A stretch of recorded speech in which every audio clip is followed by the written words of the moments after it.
If your passion is to become a designer, then follow the steps I will tell you in the video and watch the video till the end. For more videos, subscribe my channel, press the bell icon and like the video. Thank you. Hello everyone, this is Manajat and you're watching Mana's Fashion World. Today's video is about theory. सबके mind में ये question होता है जो भी लोग fashion designing सीखना चाहते हैं कि फैशन डिज़ाइनिंग में सिर्फ प्रैक्टिकल वर्क होता है या फिर थ्योरी भी होती है. क्योंकि बहुत से लोग ऐसे होते हैं जिनको पढ़ना पसंद नहीं होता है लेकिन प्रैक्टिकल वर्क वो बहुत अच्छा कर सकते हैं और उनमें फैशन डिज़ाइनिंग में उनका इंटरेस्ट बहुत ज़्यादा होता है, उनमें सारे स्किल्स होते हैं और वो थ्रेटिकली नहीं पढ़ना चाहते हैं. इसीलिए मैंने ये वाली वीडियो बनाई है क्योंकि ये वाला बहुत ही ज़्यादा इम्पोर्टेंट टॉपिक है. हर किसी के माइंड में ये वाला क्वेश्चन होता है कि फ़ैशन डिज़ाइनिंग अगर हम सीखेंगे, किसी भी इंस्टीट्यूट वगैरह में एडमिशन लेंगे तो उधर थ्योरेटिकली क्या पढ़ाया जाएगा और प्रैक्टिकली क्या सिखाया जाएगा. तो अगर मैं आप लोगों को बताती चलूँ कि फ़ैशन डिज़ाइनिंग अगर आप किसी भी इंस्टीट्यूट में एडमिशन लेते हैं तो बहुत कम थ्योरेटिकल वर्क जो होता है, थ्योरेटिकली आपको बहुत कम पढ़ाया जाता है, ज़्यादा प्रैक्टिकल वर्क ही होता है. लेकिन हर जो भी सब्जेक्ट होता है, हर सब्जेक्ट में आपको थ्योरेटिकल वर्क दिया जाता है. थ्योरेटिकली आपको कुछ ना कुछ बताया जाता है, किसी में कुछ नोट्स दिए जाते हैं और किसी में कुछ जो है वो सिखाया जाता है, कुछ ना कुछ सिखाया ही जाता है. हाँ, अगर मैं ये वाली बात करूँ कि फ़ैशन डिज़ाइनिंग में जो है वो बुक्स होती हैं बाकायदा, थ्योरेटिकल जो है वर्क करवाने के लिए बुक्स होती हैं, तो ये चीज़ नहीं है क्योंकि बुक्स बहुत कम होती हैं. अगर बुक्स हों भी तो वो हमें सिर्फ ये है कि रीड करनी पड़ती हैं, उनमें से हम हमारे एग्ज़ाम्स में कुछ भी नहीं आता है. और अगर एग्ज़ाम्स की बात की जाए तो एग्ज़ाम्स में भी थ्योरेटिकल जो है वो कुछ ना कुछ होता है. ये नहीं होता है कि सिर्फ सारा प्रैक्टिकल होता है. कुछ सब्जेक्ट ऐसे हैं जिनमें कि सिर्फ और सिर्फ प्रैक्टिकल होता है, लेकिन कुछ सब्जेक्ट ऐसे हैं जिनमें थ्योरेटिकली कुछ ना कुछ आता है, जिनमें कि हम एग्ज़ाम में हमें किसी ना किसी सब्जेक्ट, जैसे कि मैं आपको फॉर एग्ज़ाम्पल मैं आपको आज अपने कुछ जो नोट्स हैं वो भी दिखाऊंगी और बताती हूँ चलूँ कि कौन से ऐसे सब्जेक्ट हैं जिनमें कि सिर्फ़ और सिर्फ प्रैक्टिकल वर्क होता है और कौन से ऐसे सब्जेक्ट हैं जिनमें साथ थ्योरेटिकल वर्क भी होता है. और कुछ ऐसे सब्जेक्ट भी मैं आपको बताऊंगी जिनमें सिर्फ़ और सिर्फ थ्योरेटिकल ही होता है, हमें पढ़ना पड़ता है, वो हमारे लिए इम्पोर्टेंट होते हैं. जैसा कि फ़ैशन डिज़ाइनिंग में सिर्फ़ और सिर्फ जो है ज़्यादा जो है आप में ये वाले स्किल्स होने चाहिए कि आपको सॉइंग और आपको पैटर्न मेकिंग और इसमें आपका इंटरेस्ट हो, आपको फैब्रिक, कोई भी फैब्रिक देख के आपके माइंड में अच्छे अच्छे आइडियाज़ आएँ, आपकी ड्राइंग स्ट्रॉन्ग होनी चाहिए. लेकिन थ्योरेटिकली भी आपको कुछ ना कुछ पढ़ना पड़ता है और कुछ ऐसे सब्जेक्ट्स हैं जो कि हमें पढ़ाए जाते हैं थ्योरेटिकली. ये नहीं कि बहुत ज़्यादा बहुत बड़ी बड़ी बुक्स होती हैं जो कि हमें पढ़नी पड़ती हैं, ऐसा कुछ नहीं होता है. जो सब्जेक्ट हमें थ्योरेटिकली पढ़ाए जाते हैं उनमें भी सिर्फ़ और सिर्फ थोड़े से नोट्स दिए जाते हैं. इसके अलावा जो सब्जेक्ट हैं उनमें भी हमें नोट्स तो हमें सारे सब्जेक्ट्स में मिलते हैं, वो ना भी हमारे एग्ज़ाम में ना भी हमें कुछ भी थ्योरेटिकली आए, हमें प्रैक्टिकली ही सारा कुछ करना पड़े, फिर भी हमें उस सारे सब्जेक्ट्स के नोट्स मिलते हैं क्योंकि उनसे हमें बहुत ज़्यादा इन्फॉर्मेशन मिलती है. इसलिए मैं आपको आज कुछ नोट्स दिखाऊंगी, कुछ सब्जेक्ट्स जो सिर्फ़ और सिर्फ थ्योरेटिकली हमें पढ़ाए जाते हैं उनके बारे में बताती चलो कि हमें रिसर्च मेथोडोलॉजी और जो है टेक्सटाइल और मार्केटिंग, ये वाले जो हमें सब्जेक्ट हैं ये थ्योरेटिकली भी पढ़ाए जाते हैं क्योंकि ये हमारे लिए इम्पोर्टेंट है. रिसर्च मेथोडोलॉजी पढ़ के हमें जब हम फाइनल टर्म में जाके हम लोग थीसिस बनाएंगे तो उसमें हमें हेल्प मिलती है, उससे हमें पता चलता है कि हम लोग उनको थीसिस में क्या क्या कुछ करना है. इसीलिए हमें रिसर्च मेथोडोलॉजी को जो है वो थ्योरेटिकली पढ़ाया जाता है. इसका प्रैक्टिकल से कोई भी लिंक नहीं है. एक ये वाला सब्जेक्ट और एक जो है मार्केटिंग. मार्केटिंग भी हमारे लिए बहुत ज़्यादा इम्पोर्टेंट है. एक फ़ैशन डिज़ाइनर के लिए मार्केटिंग जो है वो बहुत इम्पोर्टेंट होता है क्योंकि जब हम फैशन डिज़ाइनर सीख लेते हैं, फैशन डिज़ाइनर बन जाते हैं, तो हम कोई भी बिज़नेस वगैरह करते हैं तो हमें मार्केटिंग का नहीं पता होगा, मार्केट में हमें कैसे चलना है, तो हम लोग कुछ भी नहीं कर पाएंगे। हम कोई भी प्रोडक्ट जो है वो रेडी कर लेंगे, लेकिन उसे हमें सेल करना नहीं आएगा तो इससे हमें कोई फ़ायदा नहीं होगा। इसीलिए मार्केटिंग भी जो है वो पढ़ाया जाता है, लेकिन बेसिक मार्केटिंग, ज़्यादा नहीं, और थोड़े से नोट्स दिए जाते हैं बाकायदा, लेकिन पूरा सेमेस्टर जो है पढ़ाया जाता है। ये नहीं कि सिर्फ जो है कुछ सेमेस्टर पढ़ाया जाता है, कुछ नहीं, ये नहीं होता है कि हर सेमेस्टर में ही पढ़ना पड़ता है। ये वाले सब्जेक्ट कुछ सेमेस्टर्स में, मोस्टली थर्ड सेमेस्टर में जाके पढ़ाए जाते हैं, क्योंकि उसके बाद हमने फाइनल लास्ट सेमेस्टर हमारा होने वाला होता है, तो इसलिए हमें ये सिखाया जाता है। ये मेरे पास कुछ नोट्स हैं जो कि मेरा जो है स्टडी वर्क में से नोट्स हैं। ये आपको कहीं से और से अवेलेबल नहीं होंगे, ये सिर्फ आपको किसी ना किसी इंस्टीट्यूट वगैरह से अवेलेबल हो सकते हैं, वो भी हर किसी का अपना हिसाब होता है। ये कुछ नोट्स हैं, जैसे कि वीव डिज़ाइन एंड स्टूडियो जो है उसमें हमें जो है वीविंग का जो है हमें सिर्फ प्रैक्टिकल वर्क नहीं, प्रैक्टिकली भी कुछ ना कुछ पढ़ाया जाता है। इसमें टाइप्स ऑफ लूम के बारे में सारी इन्फॉर्मेशन दी गई है, और बाकी बिल्कुल शॉर्ट से हैं ये, तकरीबन आप समझ लें कि 5-6 पेजेस होंगे।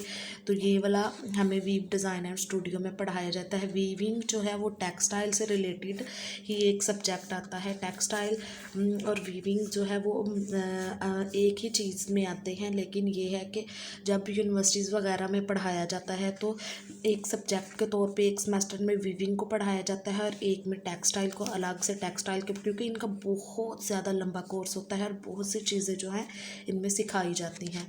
इसके बाद अडोब फोटोशॉप और अडोब इलस्ट्रेटर जो है हमें सिखाया जाता है, और उसके लिए ये वाले नोट्स हमें दिए जाते हैं ताकि हम लोग ये रीड करें और हमें इंफॉर्मेशन जो है बाकायदा मिलती रहे और हम लोग इजीली जो है वो सीख सकें। इलस्ट्रेटर के नोट्स भी हो गए और फोटोशॉप के नोट्स भी हो गए। इसके अलावा सॉइंग जो सब्जेक्ट होता है, सॉइंग टेक्निक्स, उनमें सॉइंग टेक्निक्स में ये चीज़ जो है सीम्स के बारे में हमें बताया हुआ है, सीम्स की टाइप्स, और ये हमारे लिए बहुत ज़्यादा इंफॉर्मेटिव होते हैं ये नोट्स। आपको अगर कभी किसी सीम का नेम वगैरह भूल जाए तो इन नोट्स की मदद से आप देख सकते हैं कि सारी की सारी जो है वो सीम्स बताई हुई हैं। इसके अलावा फैशन एलिस्ट्रेशन के भी जो होते हैं कुछ थ्योरेटिकली, जो हमारा एग्ज़ाम होता है उसमें कुछ क्वेश्चंस आते हैं और उसके भी नोट्स हमें दिए जाते हैं।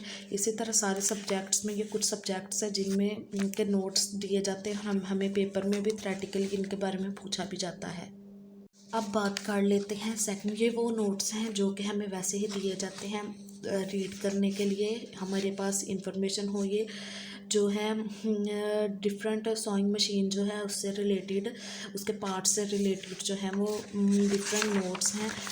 इसमें सारा कुछ वही दिखाया गया हुआ है सॉइंग मशीन से रिलेटेड कि क्या क्या कुछ सॉइंग मशीन में आता है, और उसमें उससे रिलेटेड सारा कुछ और ये आप देख सकते हैं नेकलाइन से रिलेटेड नोट्स बनाए हुए हैं जिसमें नेकलाइन के विद डेप्थ सारा कुछ बताया गया हुआ है। ये भी जस्ट इंफॉर्मेशन के लिए है। आगे ये देखें, आप लोग देख सकते हैं नेकलाइंस को भी दिखाया गया हुआ है और उनसे रिलेटेड नोट्स हैं जो कि हमें जस्ट ये वाले जो साइज सिस्टम इंडस्ट्री में यूज़ होता है इससे रिलेटेड भी जो है हमें नोट्स दिए गए हैं, और स्टैंडर्ड बॉडी मेजरमेंट्स ये सारा कुछ हमें बताया जाता है ताकि हम लोगों के पास इंफॉर्मेशन सेव रहे। ये बेसिक बॉडीज़ ब्लॉक जो है सबसे important, basic bodies block pattern making में सबसे फर्स्ट चीज़ और सबसे इम्पोर्टेंट चीज़ है बेसिक बॉडीज़ ब्लॉक। ये बेसिक बॉडीज़ ब्लॉक से रिलेटेड जो है हमें बताया गया है, आप लोग देख सकते हैं। बॉडीज़ ब्लॉक है, ठीक है, बेसिक बॉडीज़ ब्लॉक से रिलेटेड भी हमें, और ये जो मेन हमें चाहिए चीज़ें होती हैं स्लीव ब्लॉक और बेसिक बॉडीज़ ब्लॉक और स्कर्ट का ब्लॉक होता है। इसके अलावा हमें ये चीज़ें जो मेन चीज़ें होती हैं पैटर्न मेकिंग में, ये सबसे इम्पोर्टेंट चीज़ें हैं, तो ये वाली चीज़ें हमें नोट्स के थ्रू भी बताई जाती हैं कि आप लोग जो है इजीली आप लोगों के पास हमेशा ये इन्फॉर्मेशन सेव रहे और आप लोग इजीली जब भी आपका दिल चाहे तो आप खोल के देख सकें, इसीलिए ये वाले नोट्स। इसके अलावा मेरे पास एक बहुत ज़बरदस्त चीज़ है जो कि मैं आप लोगों को दिखाती हूँ। ये देखे गाइस, ये मेरे पास एक बुक है फैशन डिज़ाइनिंग से रिलेटेड और ये बहुत ही ज़्यादा इंफॉर्मेटिव बुक है और इसका बहुत ही ज़्यादा फ़ायदा होता है। आप देख सकते हैं ये बुक आपको कहीं से अवेलेबल नहीं होगी। ये बुक जो है मेरे स्टडी वर्क में से है और ये बुक सिर्फ मेरे पास ही है और ये बुक आपको मैं ही, अगर आप ये बुक लेना चाहते हैं तो मैं कोई कोशिश करूँगी कि आप लोग जो हैं मैं इनको नोट्स के थ्रू जो है वर्ड में या किसी भी ऐप में करके ना तो उससे एक बना के ना लिंक आप लोगों के लिए डिस्क्रिप्शन बॉक्स में अपलोड कर दो। लेकिन अगर आप लोग ज़्यादा इंसिस्ट करेंगे तो, क्योंकि इस पे बहुत ज़्यादा मेहनत करनी पड़ेगी, लेकिन कोई बात नहीं, आप लोगों के लिए मैं ये भी कर लूँगी। तो आप देख सकते हैं इस बुक में सारी इन्फॉर्मेशन दी गई है। ये देखिए क्रॉकी का जो फ्रंट वाला पोज है, ये 9 हेड क्रॉकी के बारे में ज़्यादा इन्फॉर्मेशन है इस पे। बैक पोज हो गया, क्रॉकी का जो है साइड व्यू हो गया। इसके अलावा भी बहुत कुछ है, बहुत ज़्यादा फैशन डिज़ाइनिंग से रिलेटेड हर इंफॉर्मेशन जो है इस बुक में है। बाकायदा बताया हुआ है कि आप क्रॉकी कैसे ड्रॉ कर सकते हैं और क्रॉकी के पोजेस के अलावा ये देखें मैन की भी ड्रेसेस के बारे में और जो है पोजेस के बारे में बताया हुआ है। इस बुक में बहुत ज़्यादा इंफॉर्मेशन है गाइस। ये बहुत ही लंबी चौड़ी बुक है। अगर मैं आपको दिखाऊं तो सारे पेजेस तो खैर मैं आपको नहीं दिखा सकती। ये क्रॉकी के 4 व्यू होते हैं इसमें बताया हुआ है। क्रॉकी के 4 व्यूज़ पे इंशाल्लाह मैं अलग से आपके लिए वीडियो बनाऊंगी जिसमें ये 4 व्यू मैं आपको बनाना भी सिखाऊंगी। ये क्रॉकी के 4 व्यू होते हैं, बिल्कुल फ्रंट वाला व्यू, बैक वाला व्यू, साइड वाला व्यू और ये वाला जो है वो 3/4 व्यू। इसके अलावा कफ्स के कैसे कैसे कफ्स हो सकते हैं उस पर के बारे में सारी थ्योरी भी साथ आती है और साथ में आपको पिक्स और साथ में बताया हुआ है कि आप लोग कैसे बना सकते हैं। पॉकेट्स के बारे में भी बहुत ज़्यादा इंफॉर्मेटिव ये बुक है और इससे बहुत ज़्यादा हेल्प मिलती है। इसके अलावा ये आप लोगों को डॉट्स के बारे में भी बताया हुआ, प्लीट्स के बारे में भी कि प्लीट्स बनाना भी, इससे आपको ये भी हेल्प मिल सकती है। आप देख सकते हैं कि अगर आप इलस्ट्रेशन वगैरह बनाते हैं तो उसमें भी आपको, इससे आपको उसमें भी हेल्प मिल सकती है। ये आप देख सकते हैं डॉट्स के डिफरेंट एंगल और सारा कुछ इसमें बताया हुआ है। बहुत ही ज़्यादा इंफॉर्मेटिव ये बुक है। ये जो बीच में है इसमें पैटर्न मेकिंग के टूल्स के बारे में भी सारी इंफॉर्मेशन दी हुई है। बहुत इम्पोर्टेंट ये बुक है, बहुत ही ज़्यादा फ़ायदा देती है अगर किसी के पास हो तो। इसमें तकरीबन फैशन से रिलेटेड हर चीज़ जो है वो दिखाई गई है। मैं आपको ऐसे करके दिखा देती हूँ, आप देख सकते हैं। अगर आप लोग ज़्यादा इंसिस्ट करेंगे तो मैं कोशिश करूँगी कि ये वाली बुक जो है किसी भी तरह आप लोगों को दे सकूँ। ये तो फ्रेंड्स आप देख सकते हैं मैंने आप लोगों के माइंड में जो भी क्वेश्चन थे वो दूर कर दिए हैं। फैशन डिज़ाइनिंग में थ्योरी का क्या रोल होता है, थ्योरी भी पढ़नी पड़ती है। ये नहीं कि थ्योरी के बगैर ही आप जस्ट प्रैक्टिकल वर्क ही करते रहेंगे। थ्योरी का भी कोई ना कोई पार्ट है बीच में।